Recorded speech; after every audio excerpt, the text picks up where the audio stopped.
4 PM news network में दोस्तों आपका स्वागत है। मैं हूं आपके साथ राशिद जहीर।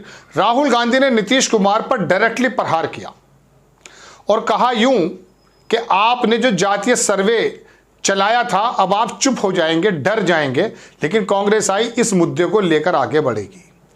अभी तक मैंने आपको बताया था कि राहुल गांधी नीतीश कुमार के उस वोट बैंक की तरफ नज़र रखे हुए हैं और शायद डायरेक्टली वो नीतीश कुमार पर हमला इसलिए नहीं कर रहा है कि उनको मालूम है कि आने वाले चुनाव में जब राजद के साथ वो चुनाव लड़ेंगे तो संभव है कि नीतीश कुमार का जो जदयू का वोट है वो कांग्रेस आई की तरफ जो है कन्वर्ट हो जाए।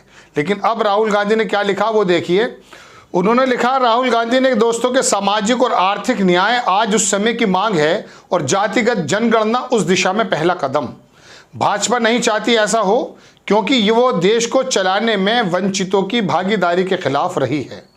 इसमें भी कोई दो राय नहीं कि भारतीय जनता पार्टी के मैनिफेस्टो या संकल्प पत्र में कोई आरक्षण की बात तो कही नहीं जाती है या इस तरह का जातिगत सर्वे करके पता करना कि संसाधनों का सही जो बंटवारा है वो किस वर्ग में होगा, ऐसी तो बात नहीं कहती है। और नीतीश कुमार ने जब इस मुहिम को चलाया था तो भारतीय जनता पार्टी उसके पक्ष में भी नहीं थी, बल्कि कहा था मोदी जी ने कि बांटना चाहते हैं गरीब को, गरीब तो गरीब होता है। तो लेकिन इतना ज़्यादा गरीब क्यों होता है मोदी जी? आपके दोस्ती सारे मालदार रहेंगे क्या? अपर क्लास ही मालदार रहेगा? 85% जो ओबीसी है, एससी है, एसटी है, ये तमाम जो लोग हैं अल्पसंख्यक हैं, ये गरीब ही रहेगा। इसको बड़ा करने की कोई बात नहीं होगी। आगे लिखते हैं राहुल गांधी कि हमने नीतीश जी से साफ कह दिया था कि आपको जातिगत जनगणना करनी होगी, इस पर आपको कोई छूट नहीं देंगे। दबाव में आकर नीतीश जी ने मूल रूप से सामाजिक न्याय के खिलाफ रही भाजपा से समझौता कर लिया। वो डर गए हैं पर हम डरने वाले नहीं हैं। हम देश का एक्सरे करके रहेंगे क्योंकि इसके बिना समस्याओं का इलाज नहीं हो सकता। भारत जोड़ो न्याय यात्रा का उद्देश्य है कि 5 न्याय और सामाजिक न्याय उनमें से एक है। ये हमारा संकल्प है और हर हाल में इसे पूरा करेंगे। हमें नीतीश जी की कोई ज़रूरत नहीं है। दरअसल दोस्तों ऐसा है, राहुल गांधी को जब ये महसूस हुआ कि नीतीश भारतीय जनता पार्टी के साथ चले गए हैं तो कहीं ये मुद्दा वो गौण ना हो जाए, इसको पीछे ना डाल दिया जाए। राहुल गांधी नीतीश कुमार का ये मुद्दा कांग्रेस का मेन मुद्दा बनाना चाहते हैं और उन्होंने बनाया भी है। जब से नीतीश कुमार ने जातिगत से ये सर्वे कराया था तब से कांग्रेस ने इसको लपक लिया था और इंडिया गठबंधन ने इसको बिल्कुल शीर्ष पर रखा था। और होना भी चाहिए, पता चलना चाहिए ना कि कितने मरीज हैं। दवाइयों का बंटवारा तभी तो आप करेंगे जब आपको मालूम ही नहीं है कि भूखे कितने हैं तो खाने का इंतजाम क्या होगा, कौन से वर्ग में कितना भूखा है, कौन से वर्ग में कितना बीमार है, ये पता करेंगे ना। अब वो आरक्षण की जो सुविधा आप देना चाहते हैं, आप तो देना ही नहीं चाहते, खैर आपके ऊपर ऐसे आरोप है, लेकिन वो पता तो जब भी चलेगा।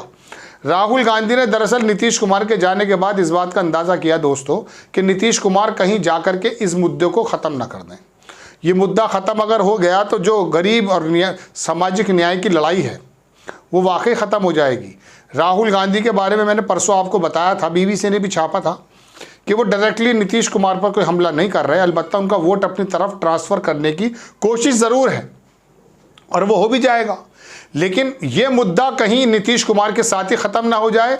राहुल गांधी की अक्लमंदी दूरंदेशी ही कही जाएगी कि नीतीश कुमार चले भले गए हों लेकिन ये मुद्दा उनसे छीनने की बात है।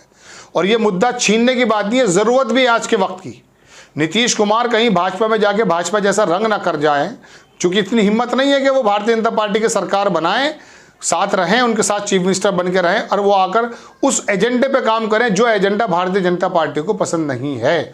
वरना भारतीय जनता पार्टी अपने मैनिफेस्टो तो खैर बनाती नहीं है, लेकिन संकल्प पत्र में तो ये वाकई लिख सकती थी कि वाकई लोगों का जातीय थोड़ा सा सर्वे होना चाहिए। मोदी जी 10% जब आरक्षण उनका बढ़ा सकते हैं जो इकोनॉमिकल वीकर सेक्शन है अपर क्लास में, तो बाकी लोगों से क्या दिक्कत है साहब?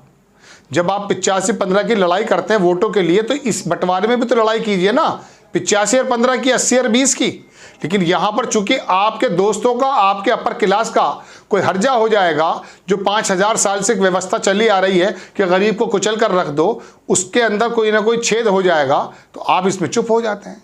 बहरहाल राहुल गांधी की बड़ी दूरंदेशी और समझदारी की बात है कि नीतीश कुमार का ये मुद्दा उन्होंने बहुत पहले से पकड़ भी रखा है, बात भी करते हैं, लागू करने की बात भी होती है और उसको उन्होंने नीतीश कुमार को झटका देते हुए इस मुद्दे को बताया और नीतीश कुमार के बारे में भी कहा कि आप डर गए लेकिन हम नहीं डरेंगे।